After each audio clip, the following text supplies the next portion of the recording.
오늘은 우리 마가복음 11장 1절에서 11절 말씀으로 우리 겸손의 왕이라는 제목으로 함께 말씀을 나누고자 합니다. 오늘 말씀을 보시면 예수님이 예루살렘에 입성하십니다. 우리가 흔히 종려주일이라고 부르는 주일에 많이 보는 본문의 말씀이죠. 예수님께서 예루살렘에 입성하십니다. 그 때는 언제이냐면 6월절이 다가오는 때입니다. 이제 곧 예수님께서는 이 예루살렘으로 입성하신 후에 조금 있으면 십자가에서 이제 죽게 되시는 그런 장면이 나오는 것을 우리는 잘 알고 있습니다. 이 6월절이 가까운 때 예루살렘 그곳에는요, 많게는 270만, 아무리 적어도 100만 명 이상의 유대인들이 순례를 위해서 이곳에 온다 그래요. 아시겠지만 남자는 무조건 3번 이상, 3번 하나님의 성전 앞에 나와야 되고, 모든 사람은 다 하나님 앞에 나와야 되는데, 특별히 6월절 이때는 빠지지 않고 꼭 나와야 되기 때문에 많이 모이면 270만이라는 엄청난 숫자의 사람들이 모인다라는 거예요. 그런데 우리가 마가복음 계속 보시면 알지만 예수님께서 많은 기적들을 일으키시고 또 많은 일들을 이루셨지만, 특별히 오늘 이 6월절 앞을 두고 예루살렘으로 올라가시기 직전에 예수님께서 어떤 일을 행하셨느냐면 죽었던 나사로를 살리는 이적을 행하셨습니다. 그냥 죽은 사람도 아니고 죽어서 3일이나 지난, 나흘이나 지나 이제는 냄새가 나는 누가 봐도 시체인 나사로를 살려내신 이적을, 사건을 일으키신 후에 예수님이 예루살렘으로 가십니다. 오늘 우리가 읽은 본문의 말씀을 보면 얼마나 이 유대 사람들, 그때 당시 유대인들이 이 예수님을 향해서 열망들과 열정들을 쏟아내는지 우리는 볼 수 있습니다. 그들은 로마의 압제에서 자신들을 구원해 줄 다윗의 후손인 메시아를 열망하고, 아니 열망을 넘어선 대망하고 있음을 우리는 볼 수 있습니다. 그런데 그 대망을 안고 예수님께서 예루살렘 성으로 들어가시는데 무엇을 타고 가십니까? 오늘 우리가 읽은 본문을 보면 나귀, 그냥 나귀도 아니고 나귀 새끼라는 거예요. 사람들이 옷을 펴니다. 사람들이 옷을 길바닥에 깝니다. 종려나무 가지를 흔들며 열렬하게 외칩니다. 호산나 찬송하리로다 주의 이름으로 오시는 이 곧 이스라엘의 왕이시여. 예수님을 영접합니다. 호산나를 목이 터져라 외치고 있습니다. 이 호산나라는 말은 이스라엘 말로 이제 구원하소서, 이제 구원하소서. 수많은 사람들이 자기 옷을 흔들며 또 자기 옷을 길에 깔며 또 나뭇가지를 흔들며 이제 구원하소서, 이제 구원하소서 외치고 있습니다.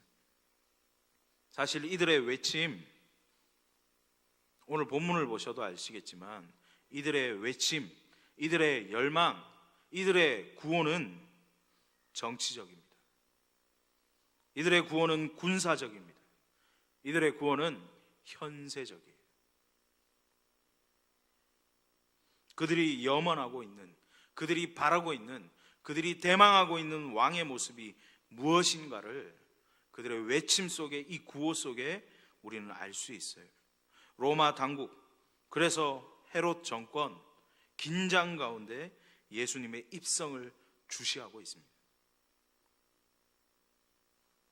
그들의 그 부르짖음, 메시아에 대한, 예수님에 대한 그들의 기대, 그들의 소망, 그들의 희망 담겨져 있습니다. 그리고 그들이 품었던 그 메시아 사상, 그 메시아 사상의 핵심, 그들이 구원이라고 생각했던 것의 핵심이 이들의 외침 가운데 있습니다. 그들이 외쳤던 구원, 그들이 외쳤던 메시아, 그들이 바랬던 메시아가 어떤 모습이었습니까?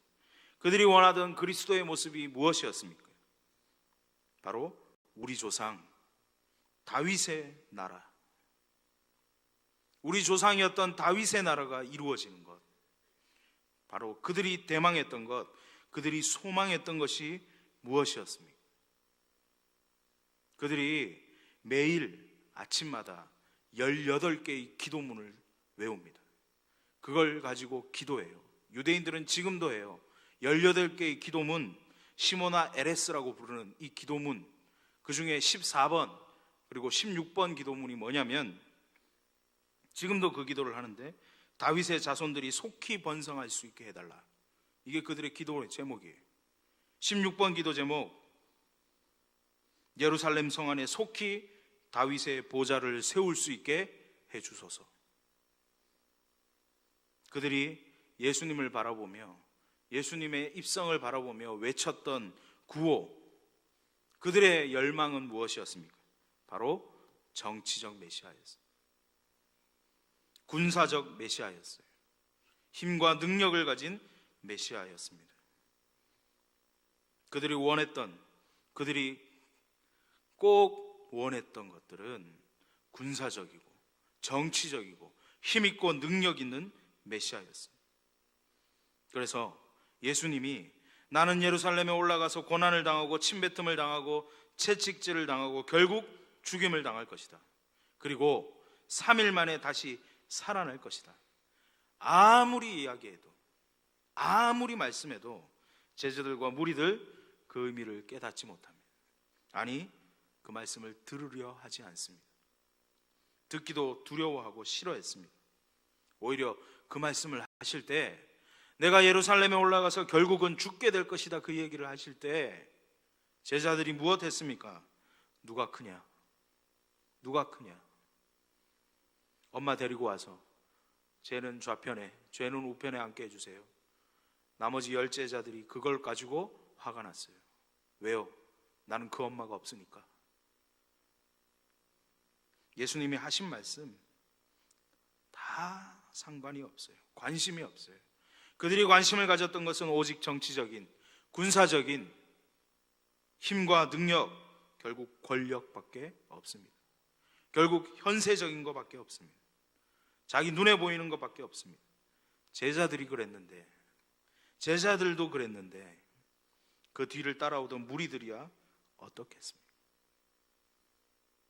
바로 그때, 바로 그런 상황 가운데 예수님은 어린 나귀 새끼 타십니다. 어린 나귀를 타고 백성들이 깔아놓은, 그 사람들이 깔아놓은 겉옷과 나무잎 위를 걸어가시는 모습, 그 모습은 사람들이 열망하고 소리쳤던 모습, 위풍당당한 왕이나 정치적인 모습이거나 군사적인 모습이거나 장군과 같은 모습이거나 그들이 열망했던 다윗과 같은 모습과는 너무나 다른 대조적인 모습이었어요. 나귀 새끼, 어린 나귀, 사실은요, 사람 어른 태울 수 없는 나귀를 어린 나귀라고 표현해요. 힘이 부족합니다. 겨우 자기 혼자 걸어다니는 나귀입니다. 사람을 태울 수 없는 곳입니다. 사람을 태우는 게 아니라 사람이 타면 같이 함께 걸어가야 돼요. 앉아서 같이 이렇게 어그적 걸어가는 모습, 그게 어린 나귀를 타는 모습입니다. 로마 장군들이 타는 말의 모습과는 전혀 다른 모습이에요. 흔히 말하는 전투용 말은 크기도 크고 높기도 높고 거치지 않아요. 근육으로 채워진 말들. 근데 참 재밌는 것은요, 로마 말이 라틴어잖아요. 라틴어로 전투용 말, 장교들이 타는 말이요, 에쿠스예요. 에쿠스. 근데 예수님은 뭐 타셨다고요? 포니 타셨어요. 포니 타셨다고요. 예수님께서 왜 나귀 새끼를 구해 오라고 하셨고 왜 그걸 타셨을까요? 바로 이것을 통해서 드러내시는 거예요. 무엇을?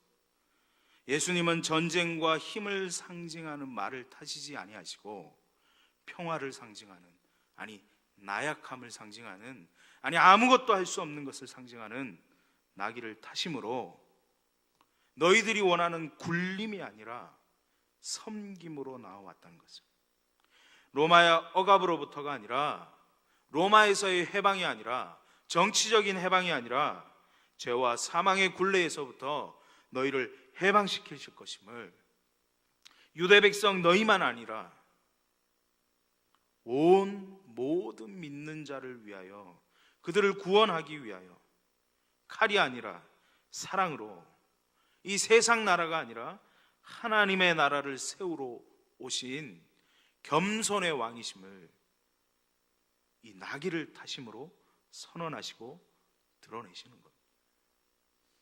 세상의 면류관이 아니라 가시 면류관으로 왕관을 삼으시고, 세상이 이야기하는 보좌에 앉으시는 것이 아니라 십자가를 보좌로 삼으시는 그리스도의 역설적인 입성이 여기서 시작되는 것입니다. 어떤 왕을 그리고 계십니까? 어떤 왕을 바라고 계십니까? 예수님이 입성하셨어요. 이 모습으로 입성하십니다. 사람들의 기대와는 전혀 다른 모습으로 입성하십니다. 그리고 오늘 11절이에요. 11절 말씀, 예수께서 예루살렘에 이르러 성전에 들어가사 모든 것을 둘러보시고 때가 이미 저물매 12제자를 데리시고 베다니에 나가시니라. 예수님이 이 모습으로 입성하신 후에 성전으로 들어가십니다. 성전으로 들어가신 예수님, 아무 말도 안 하십니다. 아무 일도 행하지 않습니다. 어떤 기적도 없습니다. 그리고 다시 베다니로 돌아가셨어요. 오늘은 본문에서는 베다니로 나가시니라 라고 되어 있지만, 예루살렘과 베다니를 보면 예루살렘 입장에서는 베다니에서 예루살렘으로 올라오셨다가 물러가신 거예요. 다시 뒤로 가신 거예요. 예수님께 환호했던 유대인들, 이때부터 뭔가를 깨닫습니다. 우리가 기대했던 것이 아닌 뭔가 다른 것이 있다. 우리의 기대와는 상당히 어긋난 모습으로 예수가 행동하기 시작했다. 이때부터 깨닫습니다. 예수님의 삶이 항상 그랬지만 이 땅에서 영광받고 권력을 받을 수 있는 자리 한사코 거부하시고 빠져나가셨던 것이 우리 예수님이셨죠. 결국 정치적인 권력을 가진, 힘을 가진 다윗과 같은 그런 왕을 구하던 저들에게는 수용할 수 없어요. 용납할 수 없어요. 저런 왕은 용납할 수 없어요. 그래서 호산나 외쳤던 이들이요, 호산나 외쳤던 이들이 불과 며칠 후에 뭐라고 외칩니까? 저를 십자가에 못 박아야, 예수를 십자가에 못 박아 죽여야 된다고 더 큰 소리로 외치게 되는 것입니다. 예수님은 이 사람들, 이 군중들의 열광, 이 열광의 실체를 아셨습니다. 또한 우리의 열광의 실체도 알고 계십니다. 군중들은, 여기 모여있던 이 군중들은 자신의 필요를 채울 누군가를 기다리는 거예요. 예수 그리스도를 기다리는 게 아니라 내 필요를 채워줄 누군가를 그저 기다리는 거예요. 그리고 내 필요만 채워주면 그게 누구든 간에 왕인 거예요. 이들은 참 왕이신 예수 그리스도, 그분에게 쓰임받기 위해 이곳에 있는 사람들이 아니라 예수 그리스도를 이용해 먹으려는 사람들이었다는 거예요. 그저 이용하기만을 원했어요. 내가 혜택받기만을 원했어요. 결국 그들의 실패라는 것은, 이 무리들, 이 군중들의 실패는 주님과의 관계를 목적으로 하지 않고 오직 주님의 이 능력만을 쫓아 살아가는, 기적과 이적만을 쫓아 살아가는 명목상의 그리스도인들의 결론입니다. 결국 명목상 그리스도인들의 결론은 실패라는 거예요. 실패. 예수님을 따르는 것은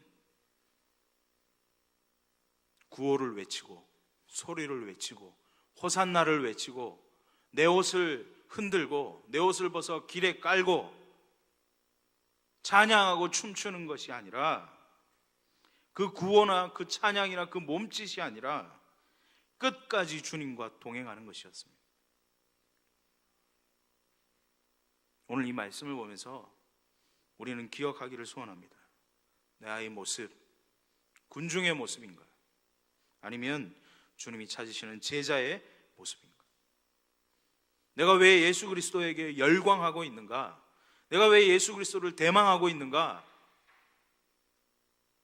돌아보기를 소원합니다. 예수님이 이 예루살렘 성전에 들어가신 이 사건을 보면서 우리는 기억해야 합니다. 우리가 기대하는 메시아의 모습이 무엇이었는지, 우리가 대망하고 있는 구원의 모습이 무엇이었는지, 우리가 꿈꾸는 것이 무엇이었는지, 우리가 꿈꾸는 것이 예수 그리스도와 함께 걸어가는 것이었는지, 동행하는 것이었는지, 아니면 그저 예수 그리스도를 이용하는 것이었는지, 예수님과 함께 한다는 것, 예수님을 대망했다는 것은 결국 환상적인 도깨비 방망이를 원하는 것이 아니었는지 돌아보아야 합니다.